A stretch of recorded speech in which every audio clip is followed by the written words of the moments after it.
नमस्कार. आऊचा खाऊ या यूट्यूब चॅनलवर मी मेधा तुमच्या सगळ्यांचं मनापासून स्वागत करते. बऱ्याच वेळेला काय होतं, आपल्याला वरण भात, आमटी भात किंवा साधी खिचडी हे सुद्धा खायचा कंटाळा येतो. हाच भात आपण जर चटपटीत चमचमीत अशा स्वरूपात केला तर आपल्यालाच काय, घरातल्या सगळ्यांना लहानांपासून मोठ्यांपर्यंत सगळ्यांना तो भात खाण्यात सुद्धा मजा येते. आणि उन्हाळ्यात बऱ्याचदा काय होतं, पोळी भाजी पण नको असती, मग पोटभरीचा तरीही पौष्टिक असा एक भाताचा प्रकार मी तुम्हाला दाखवणार आहे, तो म्हणजे चित्रान्न. चला तर रेसिपी बघूयात.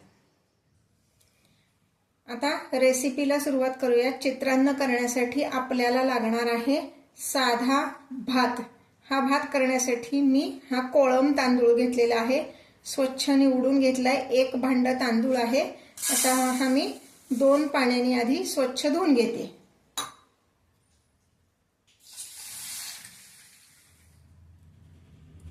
हे पहा, हे तांदूळ मी 2दा धुवून घेतलेत. 2 पाण्याने म्हणजे 2दा धुवून घ्यायचे तांदूळ. आणि आता ह्यात पाणी घालणार आहोत. ज्या भांड्याने आपण तांदूळ मोजून घेतले त्याच भांड्याने 2 भांडी पाणी घालायचे, म्हणजे दुप्पट पाणी घालायचे. आपल्याला हा भात मऊ पाहिजे पण मोकळा पाहिजे, त्यामुळे जास्ती पाणी घालायचं नाही. आता कुकरमध्ये खाली मी 2 ग्लास पाणी घालते आणि हा डबा कुकरमध्ये ठेवून ह्याच्यात 3 शिट्ट्या करून घेणार आहे. हे शिजत असताना आपल्याला थोडंसं ह्यात मीठ घालायचे, म्हणजे ह्याची चव छान लागते. हे पहा, आता आपला हा भात शिजलेला आहे. कुकरमध्ये असं छान मोकळा झालाय. चमच्याच्या मागच्या दांड्याने हा छान मोकळा करून घ्यायचा आहे, पण तो ह्यातच नाही, मी जरा दुसऱ्या मोठ्या भांड्यामध्ये हे काढून घेते, म्हणजे मोकळा करून घेणं सोपं जाईल. आता हे असं मोठं भांड घेतलंय, यात मी हा सगळा भात काढणार आहे.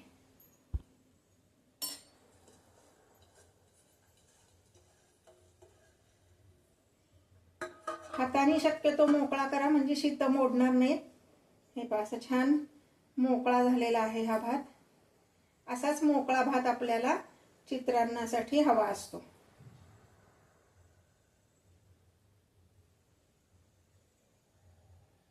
म्हणजे कुकरच्या 3 शिट्ट्या झाल्यानंतर कुकर पूर्ण गार होऊन द्यायचा आणि भात पण थोडा तरी गार झाला पाहिजे, म्हणजे आपण हे जेव्हा असं मोकळा करतो तेव्हा हाताला भाजता कामा नये.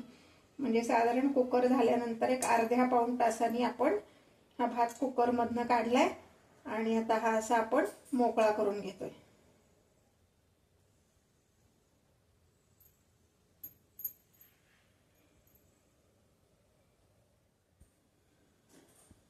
आता ह्या भातामध्ये मी किसलेली कैरी घालणार आहे. साधारणपणे अर्धी कैरी घालणार आहे. तोतापुरीची कैरी आहे म्हणून. ही कैरी थोडीशी कमी आंबट असते. आंबटवाली कैरी घेतली तर अगदी कैरीचा एक जो भाग एका बाजूचा तेवढा पुरतो. तुमच्या चवीनुसार तुम्ही कमी जास्त हे करू शकता, पण हा भात करून ठेवल्यानंतर 1 तासा 1.5 तासानेच खायचा असतो, त्यामुळं कैरीचा आंबटपणा नंतर त्यात छान उतरतो. ही मी कैरी घालून घेतली आहे. कैरी किसून घ्यायची. आता मी इथे एका कढईत थोडंसं तेल घालणार आहे. गॅस चालू केलेला आहे.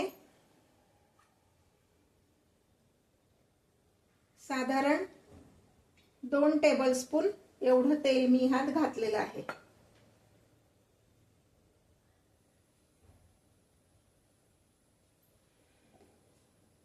तोपर्यंत इकडे भातावर मीठ घालणार आहे. शिजवताना आपण अगदी थोडंसं मीठ घातलं होतं, म्हणजे पाव चमचा वगैरेच घातलं होतं, त्यामुळे आता पुन्हा मी 1 चमचा एवढं मीठ घालते, कारण ह्यात आपण बाकीचं जे काही घालणार आहे त्याच्यासाठी पण मीठ लागणार आहे.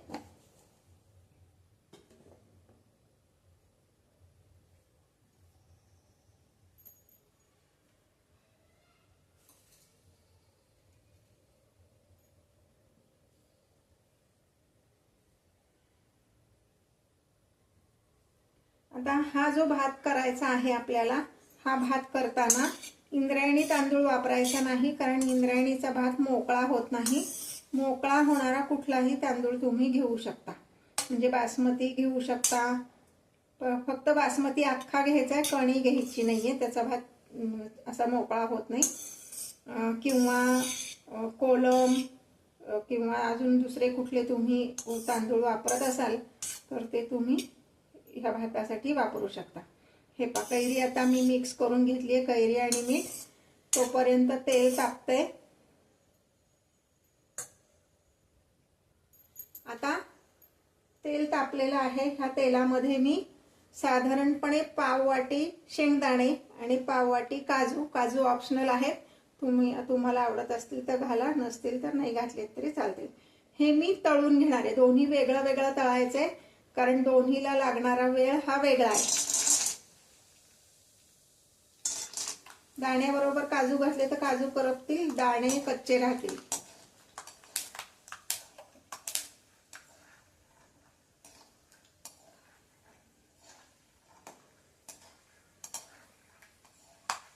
तुमच्याकडे भाजलेले दाणे असतील तर भाजलेले दाणे घातले तरी चालतील, मग तळून घ्यायची गरज नाही।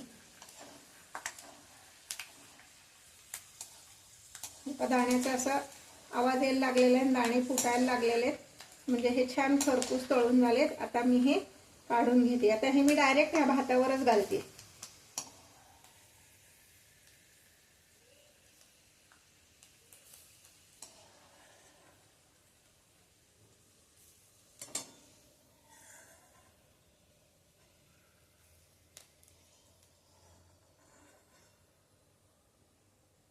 आता काजू घालणार आहे।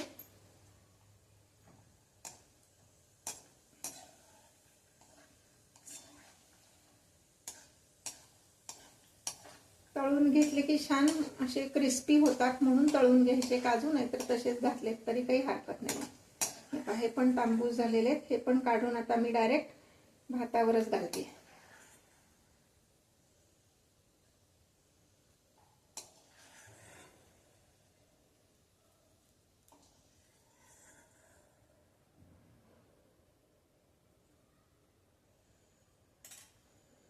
आता यासाठी लागणारी फोडणी आपण करून घेणार आहोत। मी थोडासा गॅस बंद करते, कारण तेल भरपूर तापलेलं आहे, अजून गॅस चालू ठेवला तर फोडणी करपेल।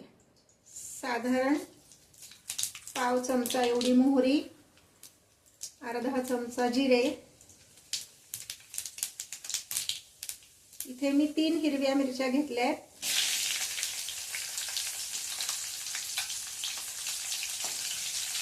हिरव्या मिरच्या तुकडे करून घालायच्या, म्हणजे मग त्या फुटत नाहीत किंवा अंगावर उडत नाही।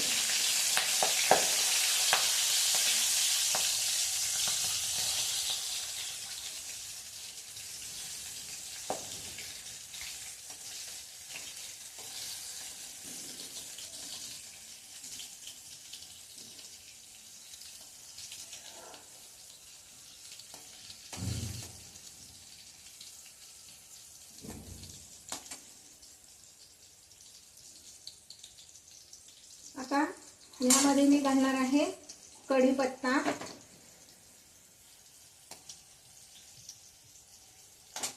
साधारण 1 टेबलस्पून एवढी उडदाची डाळ घालायची आहे। ह्या तेलाच्या टेम्परेचरवर ती छान तळली जाते।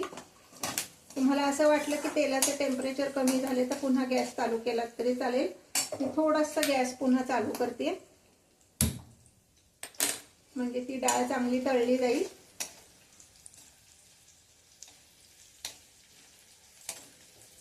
आणि फोडणीला खमंगपणा येण्यासाठी यामध्ये मी घालणार आहे 2 लाल मिरच्या तुकडे करून घालायच्या। लाल मिरचीमुळे जास्ती खमंग होती फोडणी।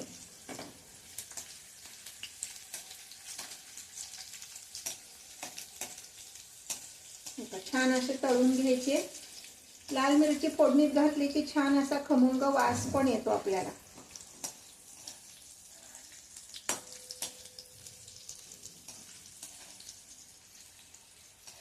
मी ज्या रेसिपीज तुम्हाला दाखवते त्या तुम्हाला आवडत असतील तर लाईक आणि कमेंट करायला विसरू नका। हे आता उडदाची डाळ छान तळली गेली, मिरची पण छान तळली गेली। मी पुन्हा आता गॅस बंद करते। आता ह्यामध्ये मी घालणार आहे 1 चमचा एवढा हिंग, हिंग भरपूर घालायचा, म्हणजे चव छान लागते. आणि अर्धा चमचा हळद, म्हणजे मिसळणीच्या डब्यात जो चमचा असतो त्या चमच्याने अर्धा चमचा हळद घालणार आहे. आता ही सगळी फोडणी मी भातावर वरून ओतणार आहे.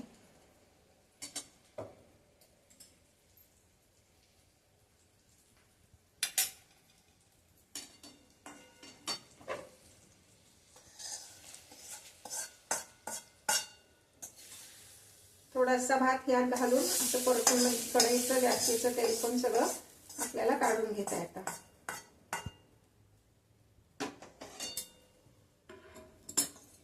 हे सगळं व्यवस्थित आधी कालवून घ्यायचंय.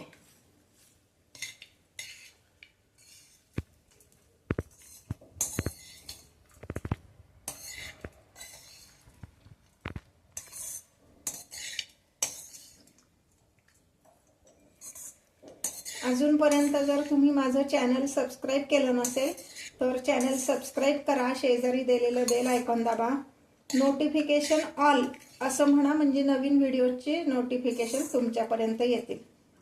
हे पाहता हे आपलं छान कालवून झालेलं आहे.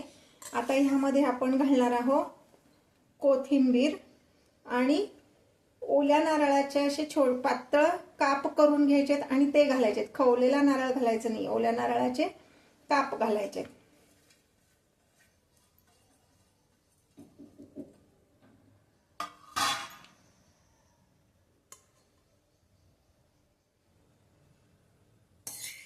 हे पहा, हे नारळाचे काप आपण यात घातलेले आहेत.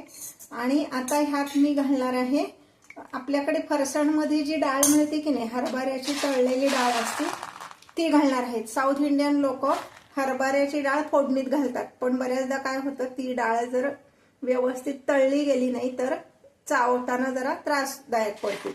म्हणून ही डाळ तळलेली जी आपण फरसाणमध्ये मिळते ना ती घालणार आहे. आणि गार्निशिंगसाठी किंवा असं छान दिसेल म्हणून डाळिंबाचे दाणे.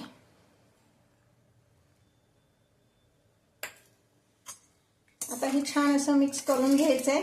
आणि हा भात केल्यानंतर साधारण तासभराने सर्व करू शकतो आपण.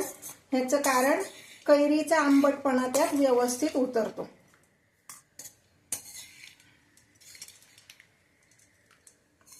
हा आपला भात तयार आहे. याला चित्रान्न असं म्हणतात, कारण ह्यात वेगळे वेगळे आपण प्रकार घातलेले आहेत बरेच, म्हणून याला चित्रान्न असं म्हणतात. अत्यंत पौष्टिक असं आहे. ह्यात अजून तुम्हाला पौष्टिक करायचं असेल तर तुम्ही मोड आलेले मूग सुद्धा यात घालू शकता, खूप छान लागतं. फक्त मोड आलेले मूग घातले की ते टिकत नाही, जास्त टिकत नाही. हा भात तुम्ही संध्याकाळी जरी खाल्लात तरी छान लागेल. मोड आलेले मूग घातले की तो लवकर खराब होईल. म्हणून अगदी गार्निशिंगसाठी तुम्ही सर्व करताना जरी घातलेत तरी काही हरकत नाही. हे पहा, आपला भात तयार आहे.